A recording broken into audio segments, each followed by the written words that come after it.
Өкмөт кайрадан өзгөчө абал киргизүү кажети жок деп чечти. Премьер-министр Кубатбек Бороновдун жетекчилиги менен кечээ чогулуш өтүп, эч кандай өзгөчө абал киргизүүнүн кажети жок деген бүтүм кабыл алынгандыгы белгилүү болду. Бирок бир канча тапшырма берилди. Биринчиден, мамлекеттик органдарда дагы көп учур катталгандыгына байланыштуу кызматкерлерим болушунча үйүндө, башкача айтканда аралыктан иштөөгө өткөрүүнү караштыруу. Экинчиден, жергиликтүү администрацияларга, айрыкча Бишкектин жана Оштун мэрияларына базарларда, соода түйүндөрүндө жана башка эл көп барчу жерлерде көзөмөлдү күчөтүү. Мэриянын өкүлү эгер абал жакшырбаса, кайрадан өзгөчө абал киргизилиши мүмкүн экендигин айткан. Кыргызстанга соңку күндөрү коронавируска чалдыккандардын саны улам көбөйүп жатат. Өлкөдө COVID-19 илдети алгач 18 мартта катталган. Ошондон бери бул инфекция 4000ден ашуун адамга жукту. 43 адам каза болду. Ал эми акыркы суткада 250 адамдан чыгып, эпидемия башталгандан берки эң жогорку көрсөткүчкө жетти.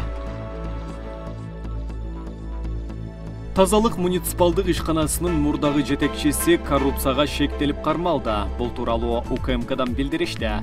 Кармалган адам ишенип берилген мүлктү ыйгарып алуу жана коротуу фактысы боюнча камалгандыгы маалым болду. Тазалыкты 2018-2019 жылдары Талантбек Казакбаев башкарган. 2019 жылдын октябрь айынан баштап ал ушул эле ишкананын жетекчисинин орун басары болуп иштеп келген. УКМК тазалык ишканасына Бишкектин аймагындагы иштерге коротуу үчүн берилген 30.530 литр күйүүчү майдын талондору 2019 жылы Чүй жана Талас облустарынын аймагында коротулгандыгын аныктаган. Эсеп палатасы тазалыктын Бишкектен тышкары коротулган күйүүчү май талондорунун жалпы суммасы 1.066.100 сомду түзөөрүн эсептеген. Бул факты боюнча сотко чейинки өндүрүш иши башталды. Учурда тергөө иштери жүрүп жатат делет маалыматта. УКМК быйыл 8 февралда ушул эле берененин негизинде тазалык муниципалдык ишканасынын башкы бухгалтерин жана 2 операторун кармаган.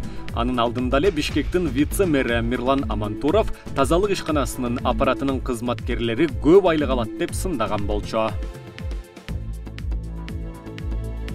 Россиянын президентинин маалымат катчысы Дмитрий Песков Кыргызстандын президенти Сооронбай Жээнбековго жеңиш парадына катышпоо чечимин кабыл алгандыгы үчүн ыраазычылык билдирди. Песков Сооронбай Жээнбековго Москвага келгени жана майрамдык салтанатка катышкандардын ден соолугуна коркунуч туудурбагандыгы үчүн ыраазычылыгын айтты. Белгилей кетсек, Жээнбеков жана аны коштогон делегация улуу атамекендик согуштагы жеңиштин 75 жылдыгына арналган иш-чараларга катышуу үчүн Москвага барышкан. Бирок делегация мүчөлөрүнүн бири президенттин аппаратынын тышкы саясат бөлүмүнүн башчысы Данияр Сыдыковдон жана күзөт кызматынын бир кызматкеринен илдет аныкталган.